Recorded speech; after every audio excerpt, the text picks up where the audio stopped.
সকালবেলা তাড়াতাড়ি ঘুম থেকে ওঠাটা কিন্তু আমার জন্য খুবই কষ্টের।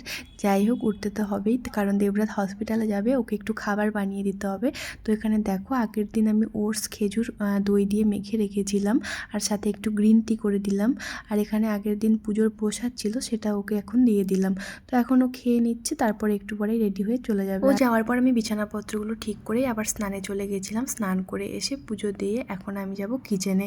যেহেতু আমরা আগের দিন অনেক রাত করে খিচুড়ি খেয়েছিলাম, আর সকালবেলাও কিন্তু একটু বাসি খিচুড়ি ছিল, সেটাও খেয়েছিলাম।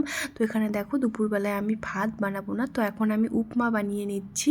উপমা বানাবো, আর সাথে কালকে পুজোতে যে গোটা ফলগুলো দিয়েছিলাম প্রসাদ হিসেবে, তো সেগুলোই এখন একটু একটু কেটে নিয়েছি। দেখো, এখানে আঙ্গুর আর আপেল আছে, এর মধ্যেও চলেও এসছে। দেখো, এখন আমরা খাবারগুলো নিয়ে নিয়েছি, সাথে একটু রায়তাও বানিয়ে নিয়েছি। টক দই খেতে কিন্তু খুব ভালোবাসি আমরা দুজনই। আর সন্ধ্যেবেলায় হসপিটাল থেকে ফিরে ওর নাকি আবার খিদে পেয়েছে। আর এখানে দেখো, চাউমিন অর্ডার দিয়েছিল, আর সাথে ভেজ একটা কি আইটেম ছিল, হরিয়ালি সামথিং, আমার মনে নেই। এতে মালাই দেওয়া আছে, আর খেতেও কিন্তু টেস্টি ছিল। তো এখন আমরা খেয়ে নিচ্ছি। আজকে তো দুপুরবেলা ভাত বানাইনি, তো রাতের বেলায় কিন্তু আমি ডাল, ভাত, তারপরে আলু সেদ্ধ এসবই খেয়ে নিয়েছিলাম আজকে। তো আজকের আমার মিনি ব্লগটা এইটুকুই থাকলো। আবার দেখা হবে তোমাদের সাথে নেক্সট ব্লগে। ততক্ষণ পর্যন্ত তোমরা ভালো থেকো, সুস্থ থেকো। টাটা সবাইকে।